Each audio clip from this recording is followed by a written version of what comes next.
Did you know a billion-dollar brand might have been born from lazy pronunciation? It sounds like a joke, but the name Jeep, a symbol of durability, off-road power, and American military spirit actually began as a dry technical code. No one wanted to shout across a battlefield. Not a heroic legend, not a stroke of marketing genius. Just a reading mistake, repeated often enough to stick. And once you peel back those administrative layers, the story becomes far more interesting than simply saying, Jeep is an off-road vehicle. Before it was Jeep, it was G503.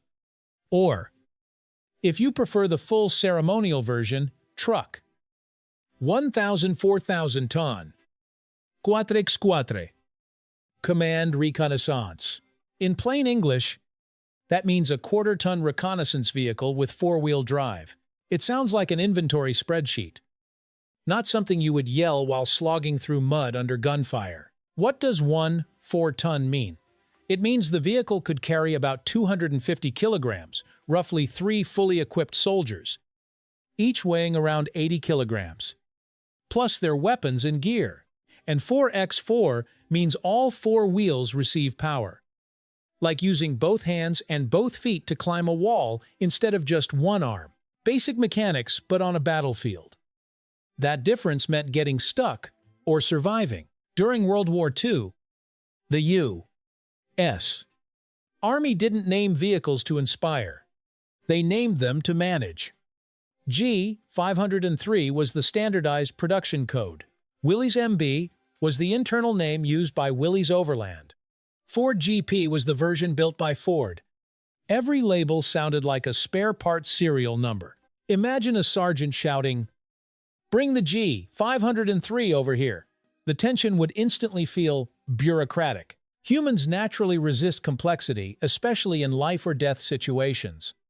Our brains look for shortcuts. And here, the shortcut began with 2 harmless-looking letters. GP. Ford assigned its model the code GP. And this is where many people misunderstand. A lot of people believe GP stood for General Purpose. It sounds logical, doesn't it? A vehicle that can do everything. Climb hills, cross streams, tow artillery, transport wounded soldiers. But technical records tell a different story. In Ford's coding system, the letter G represented a government contract. The letter P referred to an 80-inch wheelbase chassis. 80 inches is about 2 meters, nearly the height of an average adult lying flat. Not romantic, not symbolic, just a measurement. So GP did not mean general purpose. It was simply a technical code. But soldiers didn't pronounce GP like accountants spelling out letters. They said it quickly. GP, spoken fast. Over engine noise and desert wind. The sound began to shift. GP became GP, then simply Jeep. It wasn't a strategic decision. It was a linguistic phenomenon. When a sound is repeated enough times, it bends itself into something easier to say. It's similar to how long phrases in everyday speech naturally get shortened over time. A very human kind of laziness. And that laziness turned out to have branding power. But here's the more fascinating question. Why did the name Jeep, an accidental variation, survive? While GP disappeared? This vehicle didn't need marketing. It needed to survive. And it did that extremely well. The Willys MB, the standardized version, had a 2.2-liter engine producing about 60 horsepower. 60 horsepower may sound modest compared to modern cars with 150 or 200 horsepower.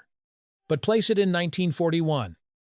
In a vehicle weighing just over 1 ton. Its power-to-weight ratio was strong enough to climb a 60% grade. A 60% incline is nearly like driving up a steep wall, and it could still crawl upward.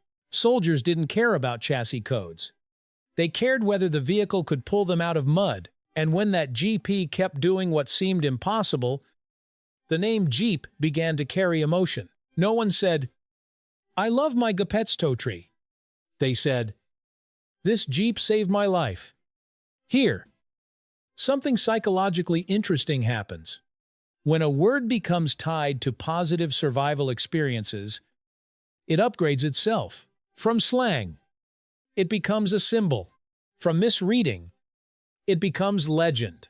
After the war, Willys recognized this faster than any marketing department could have. They registered the trademark Jeep, not GP, not MB, Jeep. The name born from linguistic simplification was the one strong enough to leave the military, enter civilian life, climb mountains, cross forests, appear in films, advertisements, and even children's toys. A misunderstanding, backed by real-world performance, can become a new standard. That's what makes this story so compelling. There was no secret conspiracy, no linguistic mastermind behind the curtain, just a dry administrative system and human beings trying to survive in wartime. When those two forces collided, the Jeep brand was born. If you find it fascinating that a technical code could transform into a legend simply because of how we pronounce it, then perhaps next time we can dig deeper into another question.